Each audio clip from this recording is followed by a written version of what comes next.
So hi everyone, today I'm here to talk with Tarini, who is a machine learning engineer and data scientist at Realtor.com. And I just wanted to sit down with her to ask her some questions about her career and how she got started.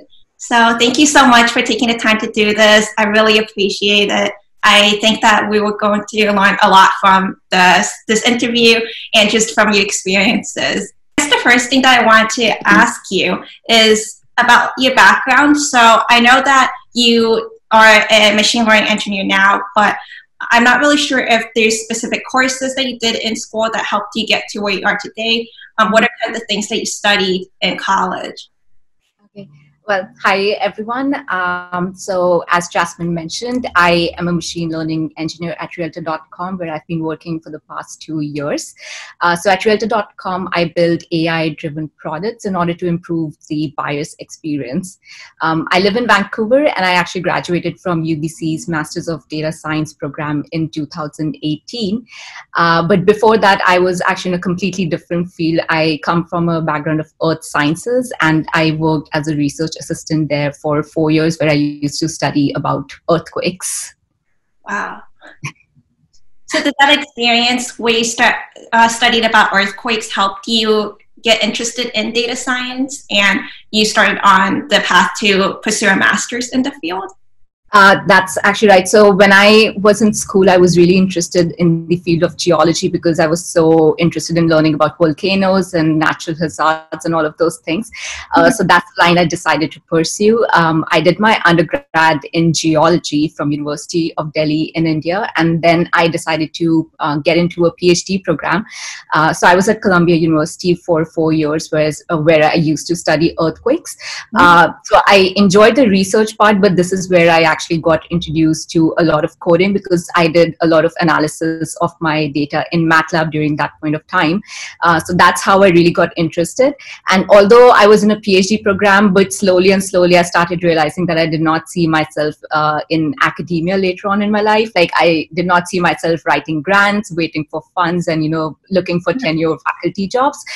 So I decided to switch my career path, and so then I decided to pursue Masters in Data Science. It was just a 10-month course, so it was not such a big investment for me at that point of time. So that's how I got into this field, and it's been 2 years since I've been working in data science field now. The difference between data science and machine learning. So is machine learning more about coding and understanding how to create system, and data science more about analyzing data?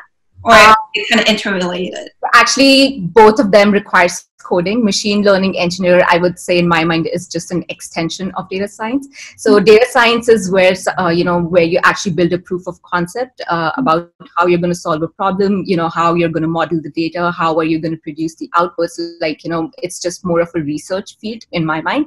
Machine learning engineer comes into the fact where you want to productionize this whole POC to a bigger data set, to a company-wide scale. So for example, your data science POC might be working really fast on a small data set, but when you actually want to scale it to a bigger data set, at that point of time, performance may become a big issue because there's a huge amount of data that we are dealing with. So machine learning engineers basically take a data science model and they make it up to a big scale so that the companies can use it without any issues of data engineering. Okay, cool. So I guess the next question that I was wondering about is, what is a typical day that you do as a data scientist or a machine learning engineer? Are there specific tasks that happen, or is it day-to-day really different? I would say day-to-day is pretty similar in terms of kind of how your day is broken down to. So basically when I get in, you just kind of settle in, and I check my emails and just reply to them and see if the APIs are working fine, if there have been no problems overnight in the requests. After that, I would say the most kind of important part of a day is the daily stand-up quite early in the morning. So what we do is we get together as a team, and each person of the team goes into the fact, what they did yesterday, what's their plan for today, and if there are any issues or blockers that they need help with. So that's really important in terms of just getting together with your team just to know where everyone is at. So that's like quite early in the morning. That kind of sets the tone for your day, what you're going to working on next. Otherwise, so at least at Realtor.com, we follow the agile system, and what that means it's sort of an iterative development cycle.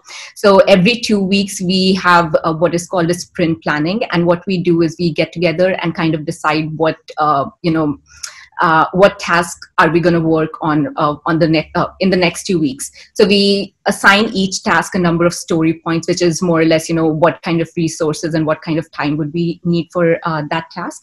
So we kind of plan that before the sprint starts. So it's like my 2 weeks are kind of already planned in a way. So like after my daily stand-up, I kind of, this is a task I need to pick up, and, this is something that I'm going to work on. So every 2 weeks, we have our sprint planning, and then we also have sprint retrospective, where we kind of look back at the last sprint and, how can we improve it, if there's anything that went wrong, or, if there's anything that we need to improve.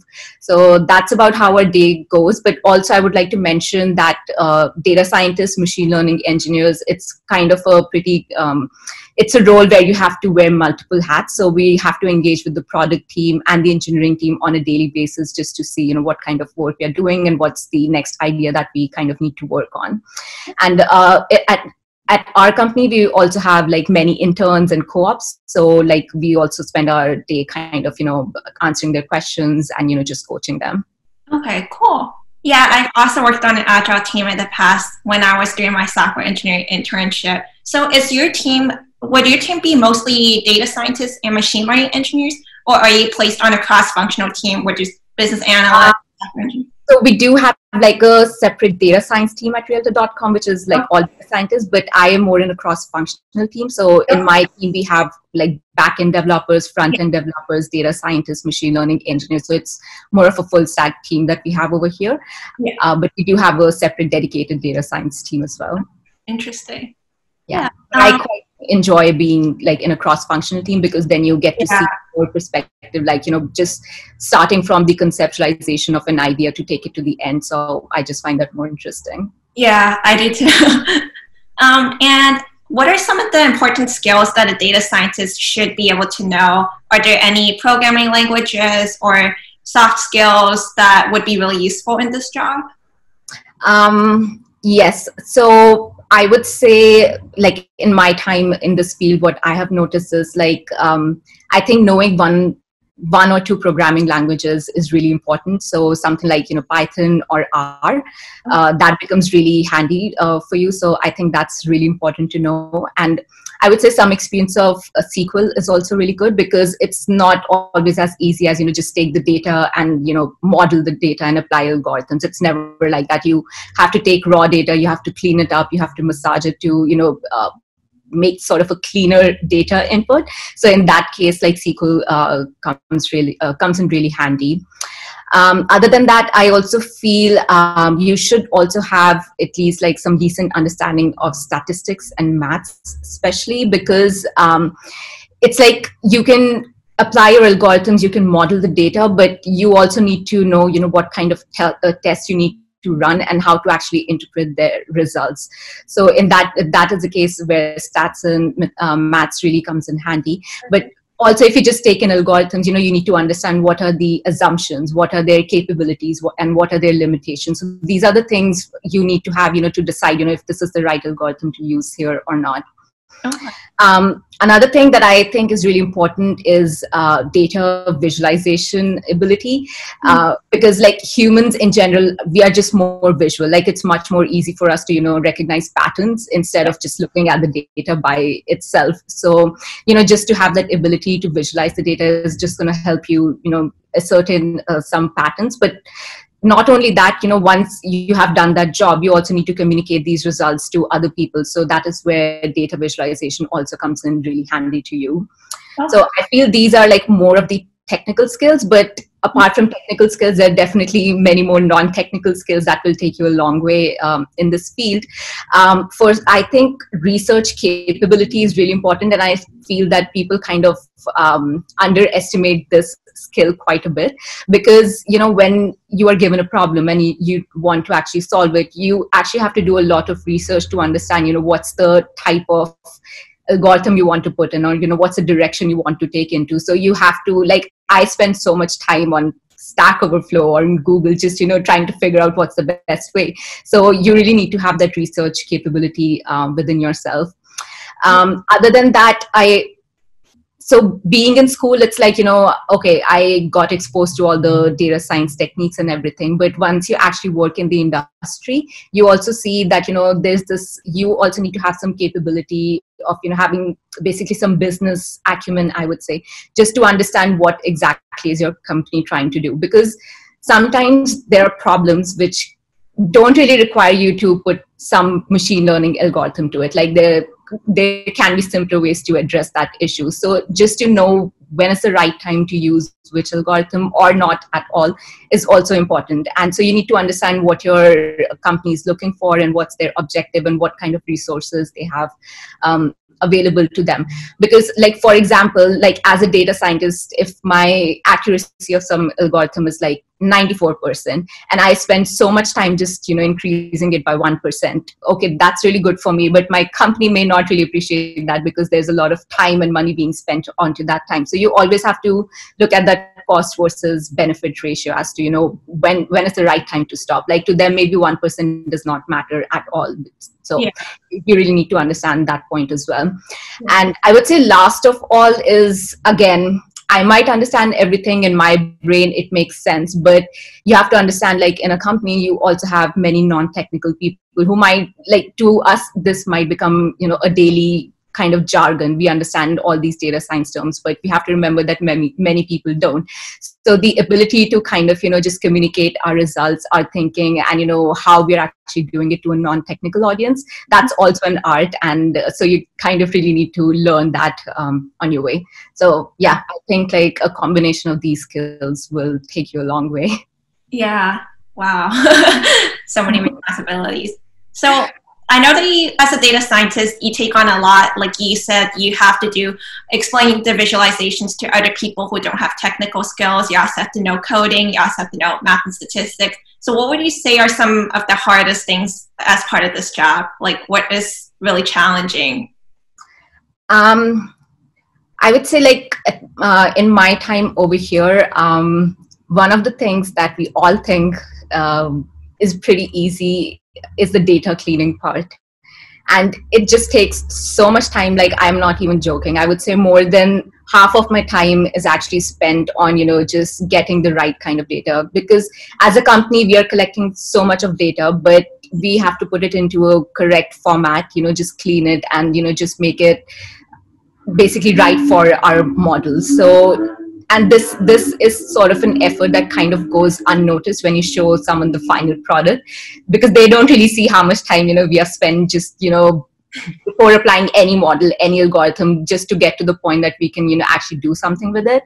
So the data wrangling part is something which is challenging. Sometimes it's like, oh my God, why is this taking so much time? But that's the reality. And I'm sure it's not like just one company, industry-wide. Like, I've heard this as an issue with many people, that they have to spend so much time. So, but it's okay. Like, the companies recognize this point, and I have seen them like actively, just working towards improving it, like how to just make it easier for all the companies to digest the data before applying any algorithms.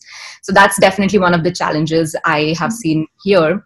Other than that, so Realtor.com is a pretty big company, and sometimes I find, because there are like so many different levels of leadership, so sometimes just get approvals, it just takes a bit of time because so many people have to kind of approve it. But again, that's not just unique to our company, that's everywhere.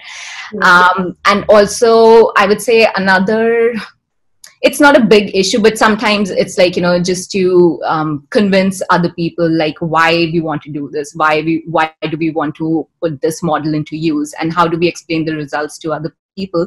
That's also sometimes a challenge that I see I need to face. Right. Yep. Are there any opportunities that you see in this field? So I know that machine learning and data scientists, so like this field, it's growing very fast, and there's so many different careers that are up and coming in this field. What do you think about the future of the data science and machine learning field? Do you think it's still easy, or not easy, but do you think there's still a lot of opportunities for junior data scientists or machine learning engineers to enter this field? Yes, definitely. I still see this field as growing a lot, because what I have seen is data science is still kind of a pretty vague term. Like if you read the different job descriptions for different companies, for the data scientists, you would always see different requirements. So it's kind of a pretty vague term right now. What I am seeing is that data science is being kind of taken up and, being applied to unconventional industries where we would have never thought to go before. So because I come from an earth science background, so I kind of keep an eye out as to what's happening, sort of a thing in that field. So I have seen that even in the field of earth sciences and remote sensing, they are picking up data science techniques and machine learning techniques in terms of, how to improve the mining and like how to improve subsurface imaging. So what I see is like data science is being used in many unconventional industries where we would have never thought of before. So yes, definitely I see that there's so many opportunities coming up, and I don't see that slowing down in the near future for sure. That's good. And I guess just some of the last questions, were there anything that you did particularly that you think would help younger people when they're just getting started in this field? Are there any resources or online classes maybe that people interested in becoming a data science or machine learning engineer could study up and try to get into this field? Yes, for sure. So I would say like people who are still in like universities or school do take classes for stats and linear algebra, like they're really important.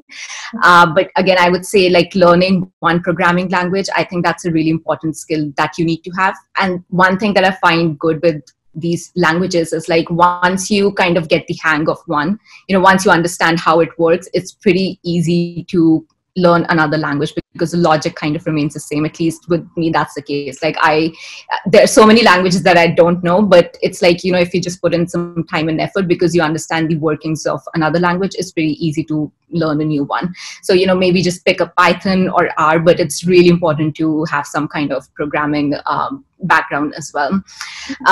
Don't be disheartened if you do not come from a computer science undergrad or anything, because I did not. Like I was in a completely different field and I switched over, so it's not a problem at all. Other than that, one advice that I also have is like if you're really interested, start doing a personal project or building your own portfolio on GitHub, because honestly that comes in really, really handy when you want to apply for jobs, because it's like it's one thing to do something for a company you're working on, but if people see that you have some personal project that you've worked on, something you're interested in, that just really gives you extra brownie points. So that's something that I really, really recommend. Other than that, the field of data science, I feel, it keeps on changing really quickly because there are always new techniques coming up and always new algorithms or something like that. So if you have the time, do try to keep up with it, because things kind of get old really fast and you have to keep yourself up to date to the new ones. So that's also something that I would really recommend people to do. Okay. And I know that you had a couple of degrees, a PhD and also a master's in data science. I know that a lot of machine learning engineering and data science positions, they do require higher education. Do you think a master's or a PhD is sort of required in this field? No, PhD is not a requirement if you want to get into these positions. I see a lot of PhDs getting into data science though, because they have the skill of research that I talked about earlier. That is really, really important. And it's a transferable skill. So people can actually just switch to different fields. It's the same research capability that they're looking for. So, but I have just seen really high positions of, if it's a research machine learning engineer or a research data scientist that have PhD as a requirement. But other than that, I do not see PhD as a requirement. But yes, many positions require you to have a master's, but not in data science always, like it could be in any quantitative field as well. So that's not a problem.